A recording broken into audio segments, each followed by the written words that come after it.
நல்லா கார சாரமா ஒரு மட்டன் கிரேவி பார்த்துடலாமா? வீட்டில் இருக்கிற மசாலாஸை வச்சு எப்படி ஈஸியாக செய்கிறதுன்னு சொல்கிறவாங்க. மட்டனை நல்லா கழுவி தனியாக எடுத்து வச்சுருங்க.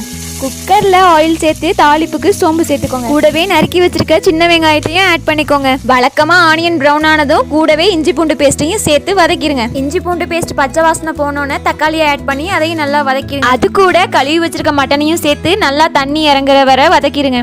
கொஞ்சமா மஞ்சள் சேர்த்து அளவுக்கு ஏத்தாப்புல தண்ணி ஊற்றிக்கோங்க. அப்படியே குக்கரை மூடி 4 விசில் விட்டு எடுத்துக்கிட்டேன். நம்ம சஸ்திக்கும் கொஞ்சமா சூப் எடுத்து தனியாக வச்சுக்கிட்டேன். அடுத்ததா 2 ஸ்பூன் மல்லிப்பொடி சேர்த்துக்கோங்க. கூடவே சில்லி பவுடர், மட்டன் மசாலா, கொஞ்சமா பெப்பர் தூளும் சேர்த்துக்கோங்க. மிக்ஸர் ஜார்ல கொஞ்சமா தேங்காய் சோம்பு சேர்த்து நல்லா ஃபைனா அரைச்சி எடுத்து வச்சுக்கோங்க. இதெல்லாம் நல்லா கொதிச்சு வந்தோன்னே அரைச்சி வச்சிருக்க தேங்காயும் அது கூட சேர்த்து ஊத்திருங்க. ஸ்லோ ஃப்ளேம்ல ஒரு 10 to 15 மினிட்ஸ் நல்லா கொதிக்க விட்டு கடைசியா கொத்தமல்லி தூவி இறக்கிருங்க. அவ்வளோதாங்க, ஒரு அட்டகாசமான மட்டன் கிரேவி ரெடி.